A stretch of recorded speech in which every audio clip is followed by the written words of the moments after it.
तो देखिए question number 3 बेटे मैं आपको पढ़कर सुना रहा हूँ। On comparing the ratio A1/A2, B1/B2 and C1/C2 find out whether the following pair of linear equation are consistent और इनकंसिस्टेंट। अब हमने इंट्रोडक्शन वीडियो में बात की थी बेटे, जिनका भी कोई भी सॉल्यूशन होता है वो क्या होती है, कंसिस्टेंट होती है। यानी कि जो आपकी हो गई क्या कहते हैं इंटरसेक्टिंग लाइन और आपकी जो कोइंसिडेंट लाइन होगी वो दोनों कंसिस्टेंट होगी, क्योंकि एक का एक सॉल्यूशन होता है, एक का इनफाइनाइटली मैनी सॉल्यूशन होता है।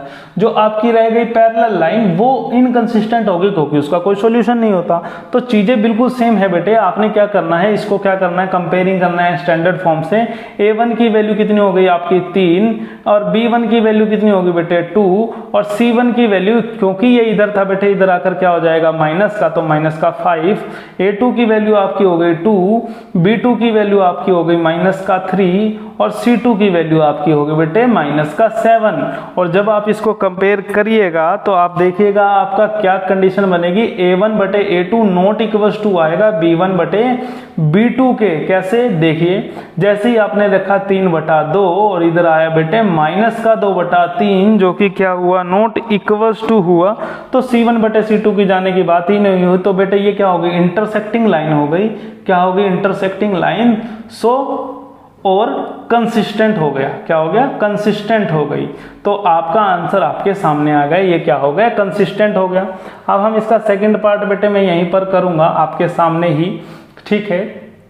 तो देखिए सेकंड पार्ट में उसने क्या बोला है, 2x - 3y = 8 और क्या है बेटे 5x - 3y = 11।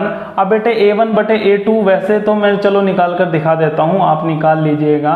B1 कितना है माइनस का 3 और C1 आपका कितना है माइनस का 8, क्योंकि ये उधर जाकर माइनस का होगा। A2 आपका आया 5 और B2 आपका आया माइनस का 3। ये भी कितना है बेटे माइनस का 3। ठीक है, हमने क्वेश्चन थोड़ा सा गलत लिख दिया बेटे, ठीक, थोड़ा सा चेंज कर लीजिए क्वेश्चन को। ये वाला तो सेम था और ये हमने गलत लिख दिया, अगले क्वेश्चन का लिख दिया। इसकी ये वाली लाइन थी 4x - 6y = 9। ठीक है, 4x - 6y = 9। तो A2 की वैल्यू आपकी हो गई 4 और B2 की वैल्यू होगी माइनस का 6 और C2 की वैल्यू हो गई आपकी माइनस का 9। ठीक है, इसी तरीके से जब आपने इसको लिख लिया, अपना दोबारा चेक कर लीजिए एक बार कि A2 की वैल्यू कितनी हो गई 4, B2 की वैल्यू हो गई माइनस का 6 और C2 की वैल्यू हो गई माइनस का 9। अब जब आप इसको रखेंगे बेटे तो आपका सिनेरियो कुछ इस तरीके से बनेगा कि A1/A2 बराबर B1/B2 not equals to C1/C2। कैसे पुट करके देख लीजिए भाई, A1/A2 मतलब 4/2, यहाँ से कितना है माइनस का 3/-6 और बेटे ये कितना है माइनस का 8/-9। ये कैंसल आउट, मतलब नॉट इक्वल्स टू आएगा। क्यों, क्योंकि यहाँ तो आ गया बेटे 1/2, यहाँ पर भी आ गया 1/2। ठीक है, तो इस तरीके से बन गया 1/2 बराबर 1/2 नॉट इक्वल्स टू माइनस का 8/9। अब ये कौन सी कंडीशन होती है बेटे, ये कंडीशन आपकी होती है बेटे पैरेलल लाइन की। किसकी लाइन की, पैरेलल लाइन की। अब यहां से अगर पैरेलल लाइन है तो हमें पता है बेटे पैरेलल लाइन क्या होती है, इनकंसिस्टेंट होती है। क्या होंगी, इनकंसिस्टेंट। तो देखिए बेटे अपने थर्ड पार्ट को, थर्ड पार्ट में क्या है, थर्ड पार्ट की इक्वेशन में आपको लिख रहा हूं, यहां पर लिखी हुई है 3/2x + 5/3y, 3/2x + 5/3y = 7। और दूसरी कंडीशन आपकी है 9x - 10y = 14, 9x - 10y = 14। ठीक है, अब इसको अब हम क्या करेंगे, सोल्व करेंगे। तो आप इसको थोड़ा सा बेटे अगर चाहो तो सिंपल कर सकते हो, वरना ऐसे भी निकल जाएगा। आपकी A1 की वैल्यू कितनी होगी 3/2, B1 की वैल्यू कितनी होगी 5/3 और C1 की वैल्यू होगी माइनस का 7, क्योंकि ये 7 उधर जाकर माइनस का, C1 की वैल्यू होगी माइनस का 7। A2 की वैल्यू आपकी हो गई 9, B2 की वैल्यू आपकी हो गई माइनस का 10 और C2 की वैल्यू होगी माइनस का 14। अब प्लेस जब आप इसको करके देखेंगे बेटे तो आपका केस बनेगा ये वाला कि A1/A2 not equals to B1/B2 के। कैसे देखिए, A1 की वैल्यू कितनी 3/2, बटे में a2 की वैल्यू 9, नॉट इक्वल्स टू आपका क्या है बेटे, b1 की वैल्यू कितनी है 5 बटे में 3 और बटे में माइनस का 10, ये माइनस यहाँ आ जाएगा माइनस का 10। इसको थोड़ा सा आगे और सोल्व कर लीजिएगा बेटे, देखो ये पलट जाता है तो 3 बटे 2 गुना में 1 बटे 9, इसको इससे काट देंगे 3 आ जाएगा, नॉट इक्वल्स टू आ जाएगा, देखो ये होगा माइनस का 5 बटे में 3 और ये कितना आ जाएगा बेटे 1 बटे में 10 और ये हो गया 2। तो इस तरीके से ये आ गया आपका 1/6 और यहाँ से माइनस का 1/6 आएगा बेटे, 1/6 उधर से, इधर से माइनस का 1/6 जो कि क्या आ जाएगा नॉट इक्वल्स टू।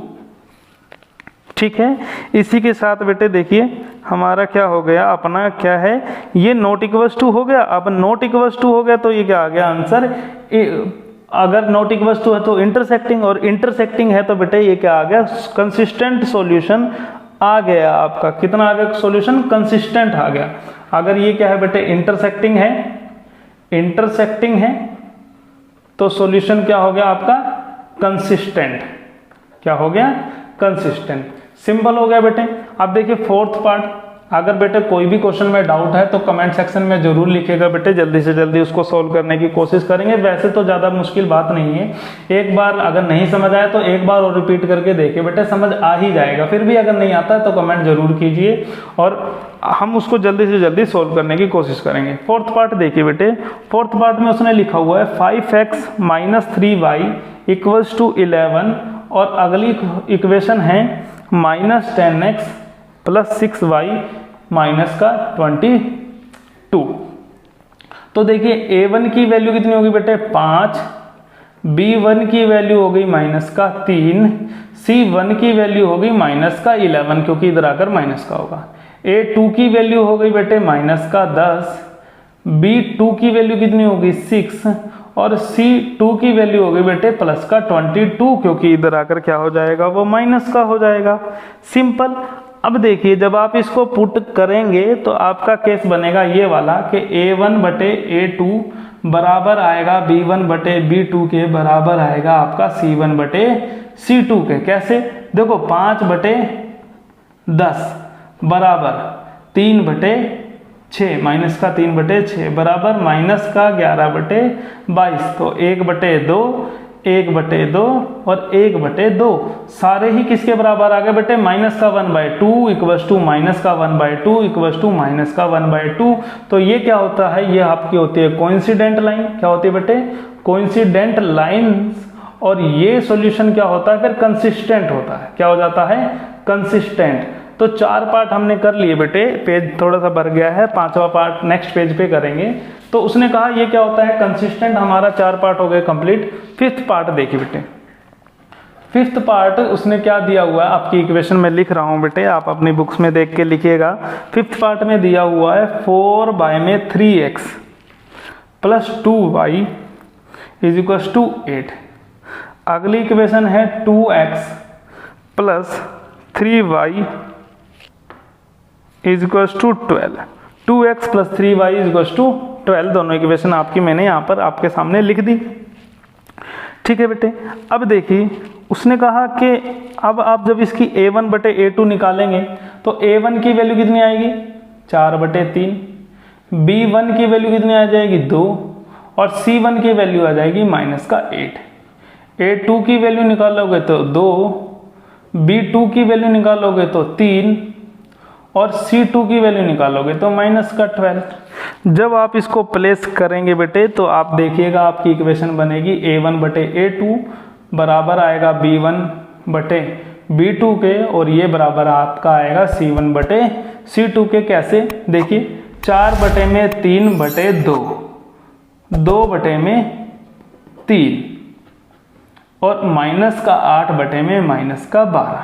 तो सबसे पहले माइनस से माइनस काटो, 4 दूनी 8, 4 3 12। इसको देखिए बेटे, जिसके नीचे कुछ नहीं होता उसके नीचे 1 होता है बेटे, और जब ये ऐसे बटे में नहीं आता इसको पलटकर गुना में कर देते हैं। तो 2 बटे 3 बराबर 2 बटे 3, इसको इससे काट दे बेटे तो क्या आ गया 2 बटे 3 बराबर 2 बटे 3 बराबर 2 बटे 3।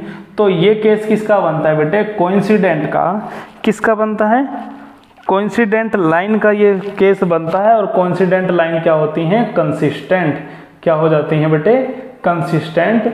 तो उम्मीद करता हूँ बेटे क्वेश्चन नंबर 3 सभी बच्चों को समझ आया होगा। एक बार नहीं समझ आ रहा तो एक बार रिपीट करके ज़रूर देखिए वीडियो।